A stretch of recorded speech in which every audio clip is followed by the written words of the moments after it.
Genius টুকি টাকিতে আমি জিনিয়া তোমাদের সকলকে বেঙ্গল ফিউশনে স্বাগত জানাই।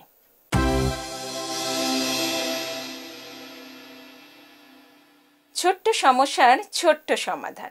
আজকে আমার বিষয় হলো শাকসবজি, ফল, মাছ এগুলোতে দেখবে সত্যিই রাসায়নিক মেশানো থাকে। আমরা বাজার থেকে যে জিনিসগুলো কিনি বুঝে উঠতে পারি না সেগুলো ঠিকঠাক খাচ্ছি তো, যতই টাটকা সবজি, ফল এবং মাছ, জ্যান্ত মাছ নিয়ে আসি না কেন, ভয় একটা মনের মধ্যে থেকে যায়। তাহলে কি করব বাড়িতে ফিরে, কিভাবে এই ভয় মুক্ত আমরা হব, সেই কথাই আমি আজকে তোমাদেরকে শোনাবো।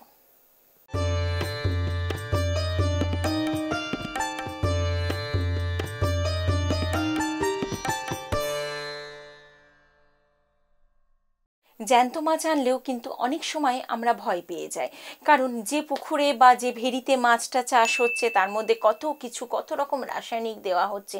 আবার ধরো টাটকা সবজি ভীষণ ফ্রেশ লাগছে, বাজার থেকে তুমি কিনে নিয়ে এলে কিংবা ফল কিনে নিয়ে এলে ফলগুলো একদম ঠিকঠাক মনে হচ্ছে, তবুও কিন্তু মনের মধ্যে ভয় ঢুকে গেছে। ইদানিং তো এই ভয়টা আরও বেশি বেড়ে গেছে।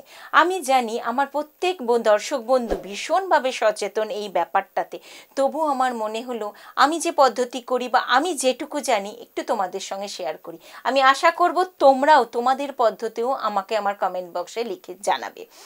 আমি যে জিনিসটা করি সেটা হলো মাছ, যতই সেটা টাটকা জ্যান্ত মাছ হোক না কেন বা এমনি অন্য ধরনের মাছই হোক না কেন, নিয়ে আসি, নিয়ে এসে সবার আগে ওটাকে আগে ধুয়ে নিই, একটু নুন জল দিয়ে না জলের মধ্যে একটু ভিজিয়ে রাখি, মিনিট 5 থেকে 7 একটু ভিজিয়ে রাখি।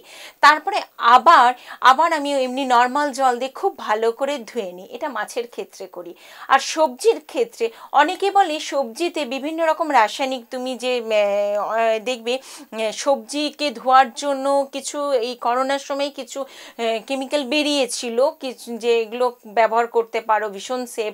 কিন্তু ওইগুলোর থেকে আমার মনে হয়েছে তুমি যদি 10 মিনিট একটু লবণ জলের মধ্যে ফেলে দিয়ে তার মধ্যে সবজিগুলো ভিজিয়ে রাখতে পারো, তাহলে সেটা কিন্তু অনেকটা বেশি ভালো কাজ দিচ্ছে, অনেকখানি রাসায়নিক মুক্ত হচ্ছে।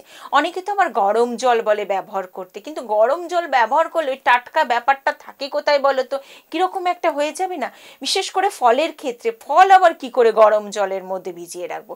তাই তোমরা যদি ফল যেখানে রাখছো, ধুচ্ছ, ধরো ফলটাকে এরকম একটা গামলার মধ্যে জলের মধ্যে ভিজিয়ে রাখলে তার মধ্যে 2 চামচ লবণ একটু দিয়ে দিলে, আর সবজির ক্ষেত্রে হয় লবণ দিলে, না হলে 1 চিপি মতো ভিনিগার একটু দিয়ে দিলে, 10 মিনিট একটু ভিজিয়ে রাখলে, তারপর ঝুড়ির মধ্যে তুলে নিয়ে জলটা ঝরে, আবার ভালো জল একবার ধুয়ে নিলে জলটা ঝরে গেল, এবারে তুমি তোমার সুবিধা মতো পুরো শুকিয়ে গেল, তখন একটা পলিথিন বা কিছুর মধ্যে ভরে, যে পেপারের যে ব্যাগগুলো হয় সেগুলো, অথবা কটন যে ব্যাগগুলো হয় সেগুলো করে তুমি ফ্রিজের মধ্যে ঢুকিয়ে রাখলে, এটাতে কিন্তু একদিকে যেমন জীবাণুমুক্ত হয়ে যায়, রাসায়নিক মুক্তও হয়ে যাচ্ছে, তার সঙ্গে সঙ্গে অনেক দিন জিনিসটাও বেশ ভালো থাকে। আমি এই পদ্ধতি করি, আমার মনে হলো প্রত্যেকটা জিনিসই তো তোমাদের সঙ্গে শেয়ার করি, কাজে আমার মনে হলো তাই আমি শেয়ার করলাম। আশা করি তোমাদের এটা উপকারে লাগবে, যতটা সম্ভব পারো এই ভিডিওটাকে শেয়ার করো, আর আমি অনুরোধ করব তোমাদেরও পদ্ধতি আমাকে লিখে পাঠাও। ভালো থেকো বন্ধুরা, নমস্কার।